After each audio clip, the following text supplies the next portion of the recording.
more plants being built than at any time in the history of our country. Passed the largest spending cuts in American history, and that was true in my first. We had a tremendous first term also. We rebuilt our military. We had one of the best. We had the best economy in the history of our country, but we're blowing it away now. When this stuff starts opening up, you're not going to see anything like it probably ever again. We slashed the federal budget deficit by 27% in a single year. Think of that, 27. You could do it 2%, 1%, 0.5%, 27%. And that's with all of the things we have to do, all of the people we have to put on the payroll to get rid of people that are murderers. Again, when you see people in Minnesota that are murderers, these people are fighting to keep them there. And I say to Christie and to Tom Homan, the great people, they're working so hard. Look at the border. The border is now secure. First time, Biden said you couldn't do it. You need legislation. I had no legislation. I said close the border. Within 1 month, we had almost nobody coming in. Now for the last 8 months, nobody came into our country illegally. And I find that hard to believe because you'd think somebody, because it used to be millions of people just poured into our country. And the people that do that are Democrat sort of aligned. So, I mean, they're not doing me any favors. We had nobody come in. We have a very strong border. We have very few people coming up. They're not going to make the trek because they know they probably won't be coming in. So it's not as hard as you think. But I didn't have to go back. Remember, they said, we need legislation to close the border. They had millions of people coming in a month. We have nobody coming in. And we're getting the murderers out. Murderers, people from prisons and jails. Many countries opened up their prisons and dropped them into the United States. Those are the people we're getting out. And we have a lot of heart. And I said, you got to lighten up on this. We have a lot of heart for people. They came in illegally, but they're good people, and they're working now on farms, and they're working in luncheonettes and hotels and all. And we're looking to get the criminals out right now, the criminals. And I think it's very important. I mean, every once in a while you see a story, we take somebody. He should be out because they came in illegally. So in theory, they should be. But we're focused on the murderers, the drug dealers, the mentally insane. We have a lot of mentally insane killers. I mean, you can't even talk to them.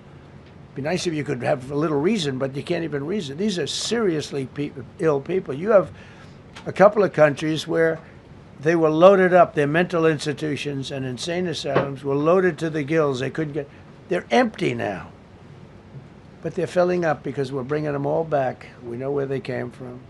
And every country accepts them. Under Biden, they wouldn't take. They had so little respect that they'd bring them there and they wouldn't take them. They said, get the hell out of here. They would be bringing a plane in to land in a country, and they'd put 5 planes on the runway so you couldn't land the plane.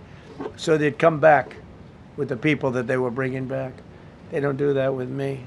They do that with me, they have problems. They don't do it. They accept them back. They're not happy about it, but they accept them back.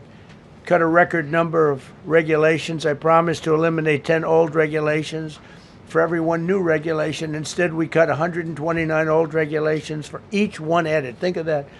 I wanted to do 10. In my first 4 years, I did. When we put on a new regulation, you had to cut 8. This year, I said you have to cut 10. Instead, we cut 129. So every time, so far, can't remain like that, I don't imagine. I hope I can, because we have so much wasted regulation, stupid regulations. Regulations where they go by California, which is a disaster state, with a governor that truly is doing a bad job. He's killing that state. If he ever ran the country, this country would be Venezuela very quickly. Using tariffs slashed the U.S. trade deficit by an incredible 77%. The trade deficit is down, and that doesn't include the last month where we had our best month. We slashed the trade deficit by an incredible 77% in 1 year with no inflation, something that everyone said could not be done. So we had essentially no inflation. In fact, the last month we had almost no inflation. But we slashed the trade deficit by 77%. If you slashed it by 1%, that was good. again, we did that with tariffs and intelligence. We did that with November 5th, great election. We secured historic trade deals to reduce barriers on U.S. exports with countries covering 40% of all U.S. trade. Think of that. American exports are up by more than $150 billion this year. People said, oh, we're not an exporting, all we do is buy. If you keep buying, you're not going to have a country for very long. So we increased exports by more than $150 billion. Investment in American factories is up 41%. That's a record. Nobody goes 41% up. You go 2% up, 1% up. You go down by 3%. If Kamala got elected, the 41% up would be 41% down. We removed over 270,000 bureaucrats from the federal payroll. That's another thing. So we have, we announce our unemployment numbers, call it unemployment or employment. And they were very good, but we could make them great. But we've slashed tremendous numbers of people off the federal payroll. Because ultimately, if you're on the federal payroll, I mean, we have jobs where they had 10 people for every job. So we cut. Now, if you want to see some good numbers, I'll hire 1 million people. We cut millions of people off the federal payroll. I don't like doing that, but the good news, I don't feel badly because they're getting private sector jobs and they're getting sometimes twice as much money, 3 times as much money. They're getting factory jobs. They're getting much better jobs and much higher pay. But all I have to do is say, like, what the Democrats do all the time. They hire 1 million people and then they hire another million. They load it up and it says, oh, they only have a 3% unemployment rate. It's a fake rate. So with us, we're proud of the fact that we cut so many because, again, I don't want to cut people. But when you cut them and they go out and get a better job, I like to cut them.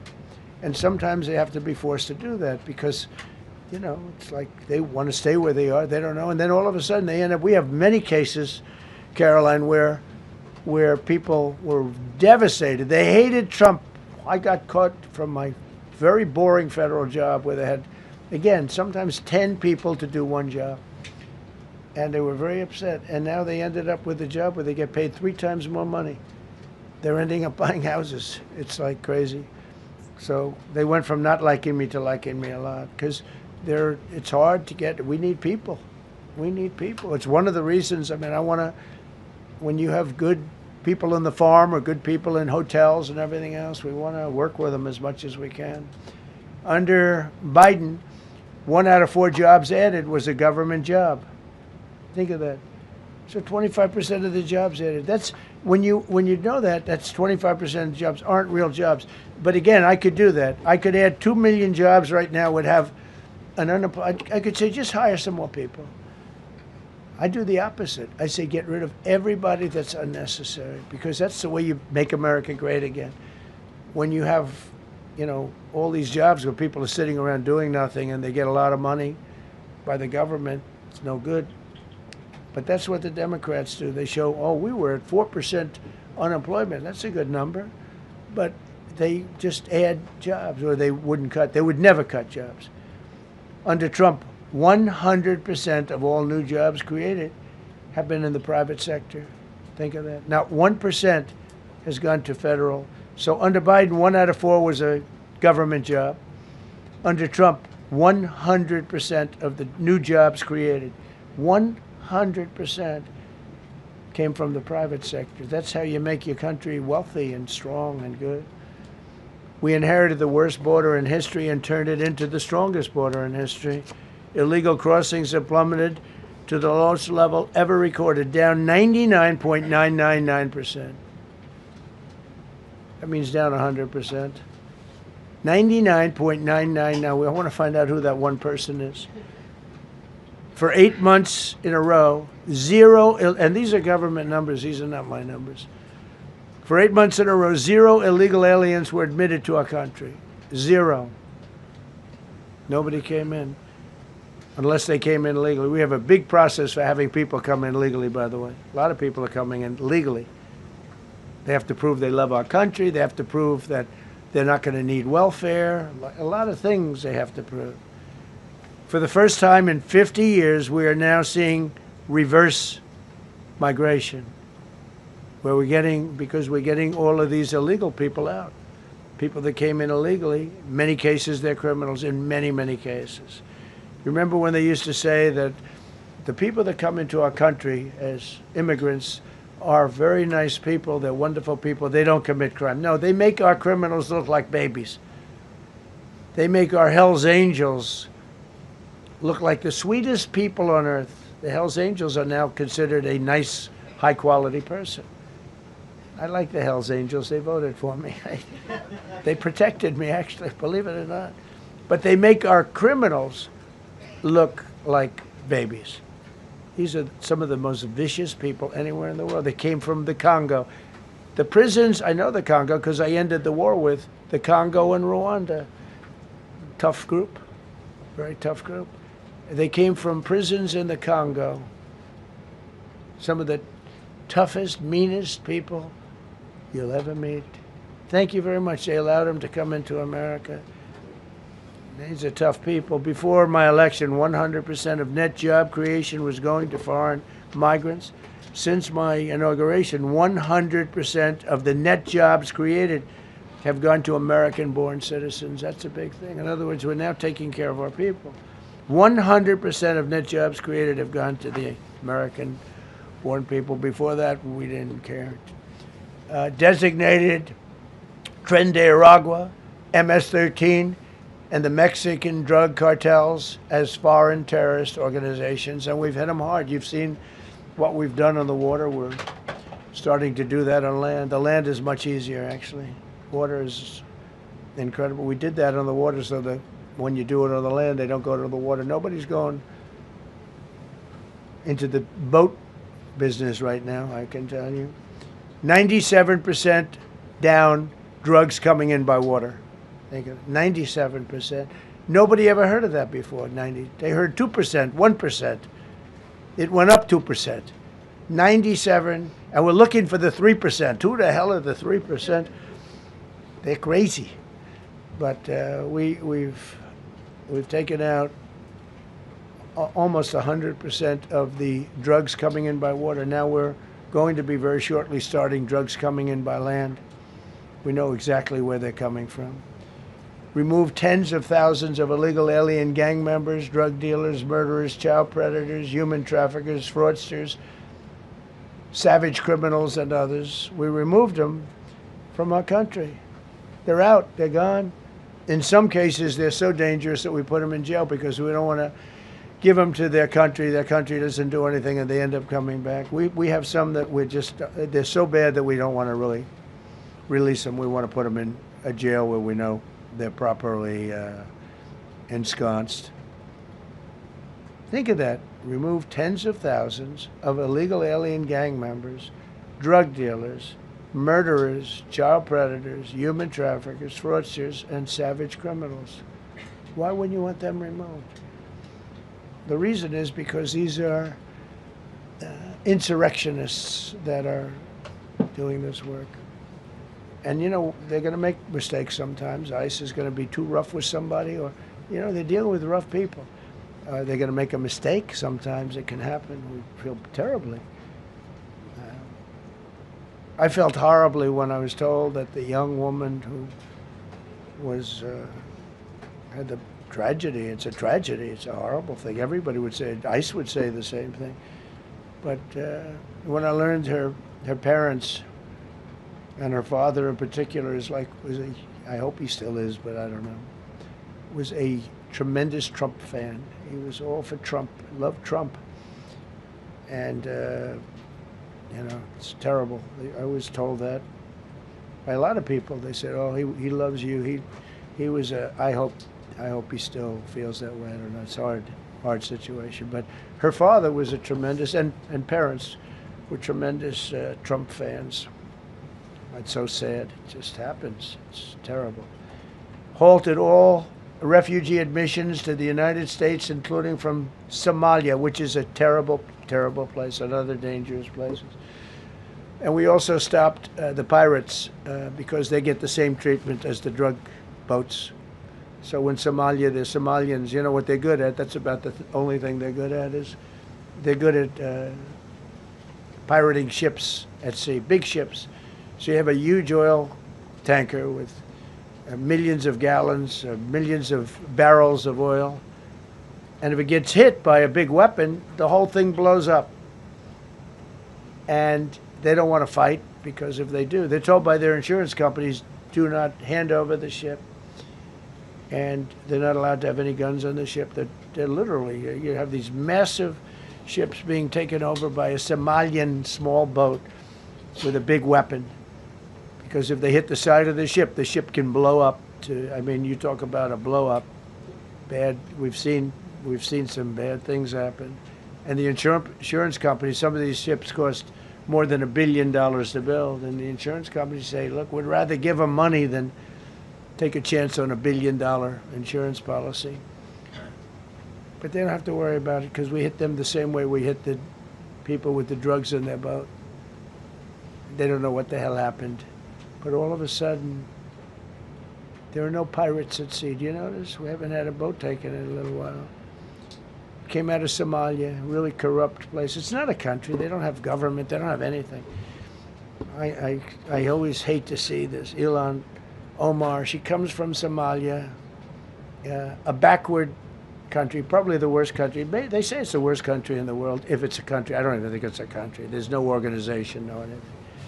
They don't have police. They don't have military. They don't have anything. They just have people running around, killing each other and trying to pirate ships.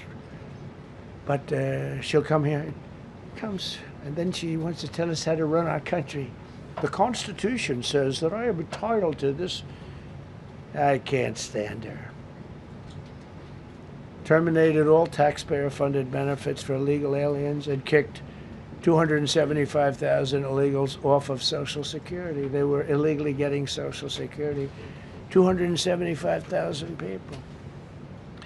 I'm telling you, it's not that this is pleasurable, but if I were an elected president, this country was going to be destroyed quickly, very quickly. I think within a year, if you had Kamala or a Joe type. I mean, Joe was a disaster, but if you had Kamala, he was the replacement. I was up by like 25 points on Joe, and they said, hey, let's get somebody else. This never happened. Well, I had so many firsts. You're leading somebody by a lot, and they say, oh, let's take him out, let's put somebody. That's like I said to Dana White the other night. I said, you know, Dana, it's like you have a fighter, two fighters, one guy is winning by a lot. And they say, oh, let's take this guy out, let's put a new fighter in the ring with him. That's what happened to me. I was doing great with Biden. The whole campaign was against Biden. All the money was spent against Biden, and all of a sudden I got Kamala. Everyone said, who the hell is she? But that didn't work out too well for them, but never happened before. We are about lots of firsts. Designated English as the official language of the United States of America. We did that very powerfully.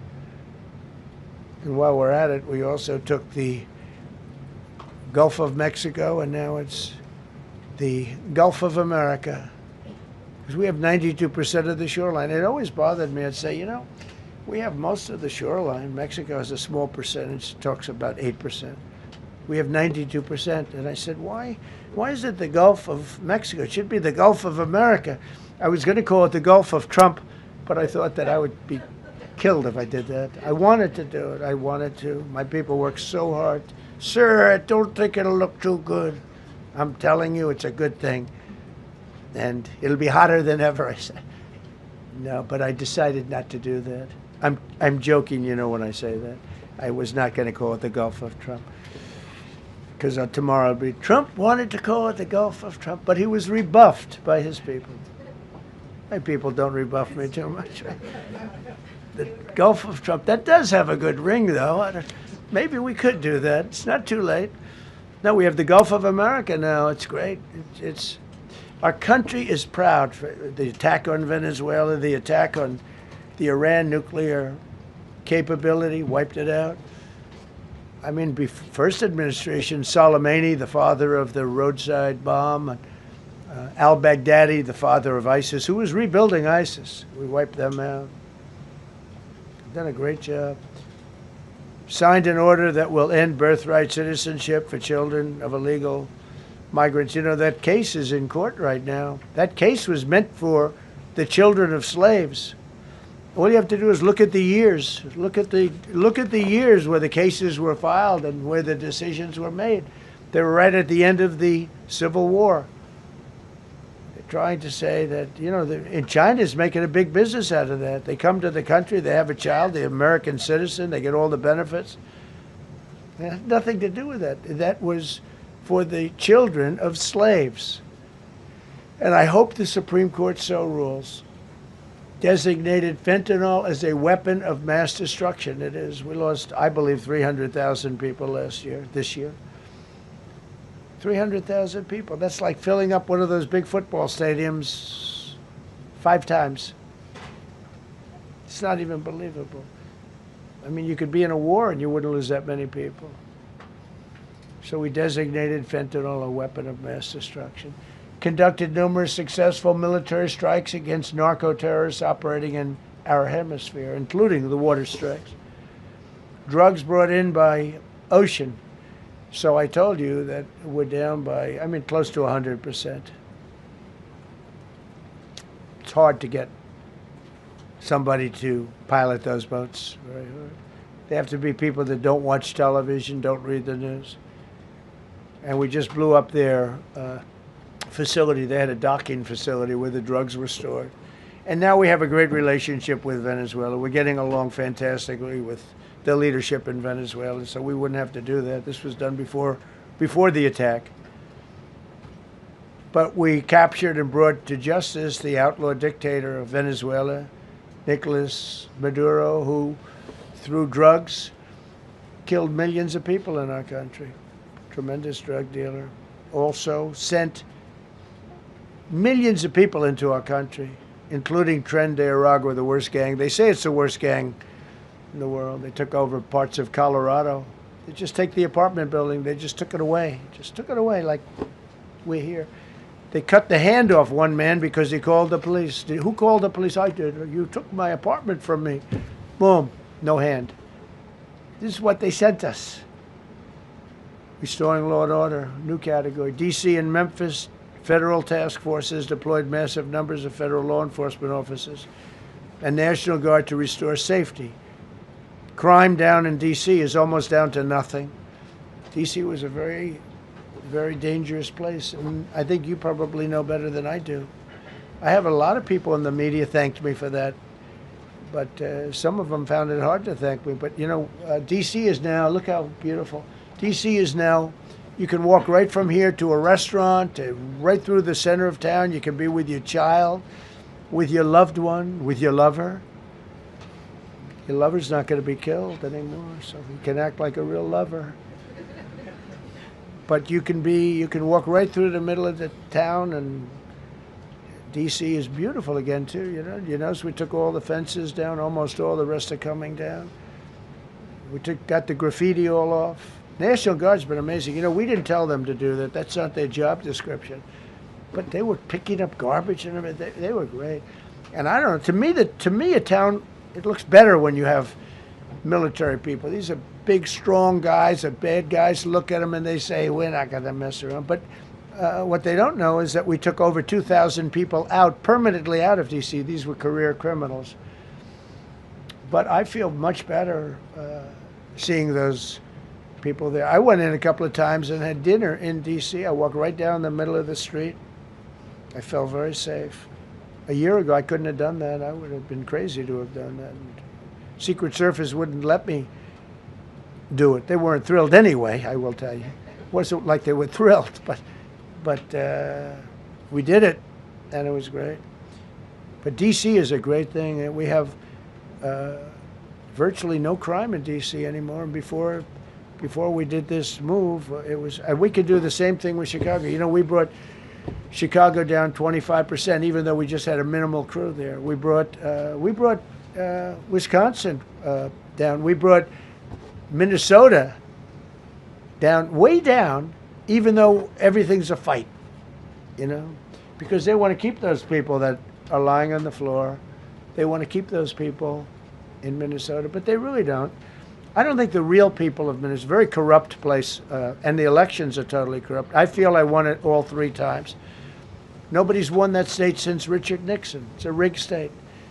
And the Somalians vote as one group, even if they're not citizens, and they vote as one group. And, you get 600,000 votes against you. They all ought to get the hell out of here. They're bad for our country. Nationwide achieved the largest reduction in violent crime on record. So this just came out. Nationwide, over the last 11 months, achieved the largest reduction in violent crime on record, including the largest one-year drop in murders ever recorded. Almost 2,000 lives were saved. That's despite the fact that we took in criminals under the leadership of the Democrats and Joe Biden. More motor vehicle theft is down by 100,000 vehicles nationwide. That's another. Nationwide, the motor vehicle theft was out of control, and now it's very much in control. It was down by more than 100,000 vehicles to a record low. Began the process of eliminating cashless bail policies across the nation. You got to get rid of your sanctuary cities, and I hope our people know that we're not going to pay sanctuary cities. We're not going to pay them anymore. They are sanctuary for criminals. They hold criminals. We're not going to pay. They can sue us, and maybe they'll win. But we're not giving money to sanctuary cities anymore as of the beginning of the month. We began the process of eliminating the cashless bail. Well, cashless bail is where it all started. It's a disaster. And then other places. I don't know if it started in New York. I remember it starting in New York. So somebody comes in, murders somebody, and they let him out. No bail, no nothing. Basically, cashless bail means you just get the hell out. And they go outside. We have one case where a guy murders somebody, gets released, and goes out and murders somebody. 2 people in one day. No, we got to get rid of cashless bail. They got to pay, got to have bail. There's a reason for bail. Long tested. Signed an executive order to bring back mental institutions and insane asylums. We're going to have to bring them back. Hate to build those suckers, but you got to get the people off the streets. We used to have, when I was growing up, we had in my area in Queens, I grew up in Queens, we had a place called Creedmoor. Creedmoor, did anybody know that? Creedmoor. It was a big, I said, Mom, why are those bars on the building? I used to play Little League baseball there, a place called Cunningham Park. I was quite the baseball player, you wouldn't believe. But I said to my mother, Mom, she would be there, always there for me. She said, son, you could be a professional baseball player. I said, thanks, Mom. I said, why are those bars on the windows? Big building, big, powerful building. It loomed over the park, actually. She said, well, people that are very sick are in that building. I said, boy, I used to always look at that building and I'd see this big building, big tall building. It loomed over the park. It was sort of, now that I think, it was a pretty unfriendly sight. But I'll never forget, I don't know if it's still there, because they got rid of most of them, the Democrats in New York, they took them down, and the people live on the streets now. That's why you have a lot of the people in California and other places, they live in the streets. They took the mental institutions down. They're expensive. But I'd say, why does that building have those bars? Boy, it wasn't normal. You're used to looking at like a window. But this one, you look at it, all this steel, vicious steel, tiny windows, bars all over the place. Nobody was getting out. It's called a mental institution. That was an insane asylum. Designated Antifa as a domestic terrorist organization, and many others. It is. America is respected again on the world stage. That's another topic. Obliterated Iran's nuclear enrichment capability, and Operation Midnight Hammer was one of the most successful anyone's ever seen. CNN fake news. I don't know where they are. CNN. Anybody from CNN here? Fake news. Nobody wants to raise their hand anymore. They used to, here. Now if you're with CNN, you don't raise your hand. But they said, well, maybe it wasn't that successful, which I really was angry because these pilots took their life in their hands. 2 o'clock in the morning with no moon, dead dark, guns shooting at them. They went in with those beautiful B-2s, and Every single bomb went down an air shaft and obliterated it. And CNN came out and said, well, maybe it wasn't, by a scam writer who wrote, fake stories, a lot of fake stories on other topics, right? Because when we did it, we said, that's a terrible thing. The pilots came back and they said, we hit everything. They did a great job. Then on top of that, we launched from a submarine about 30 Tomahawks on top of everything else. The place was obliterated. CNN said, well, maybe it wasn't that bad. Turned out it was worse than it was. You know who could tell you that? The Iranians would tell you that. Because if they do anything, they're going to have to start a brand new place. But they did an amazing job. That was like what we did with Venezuela. I mean, nobody's ever seen a military operation like that. Ended 8 unendable wars in 10 months. These were unendable wars. Cambodia and Thailand fighting for years. Kosovo and Serbia. The Congo and Rwanda. Pakistan and India, they were really going at it. 8 planes shot down. They were going to go nuclear, in my opinion. The Prime Minister of Pakistan was here, and he said President Trump saved 10 million people and maybe much more than that. They're both nuclear countries. Israel and Iran. Egypt and Ethiopia were going to fight over a dam, and I got them to stop. I still got to work it out, because they put a dam up in Ethiopia that stops the flow from a little river called the Nile. I always think of the Nile being in Egypt, beautiful Nile with the pyramids, but they put a dam up. You know who paid for the dam? The United States of America. It's the biggest dam, I think, in the world. They put a dam up. I said, how did you let that happen? Why would we have done that? We financed it. This country would. I don't know. Maybe it was a Republican president, but I don't think it was. I think it was a Democrat. But what a terrible thing. So Egypt basically is, they don't have enough water in the Nile. And they use that for a lot of things, including entertainment and travel.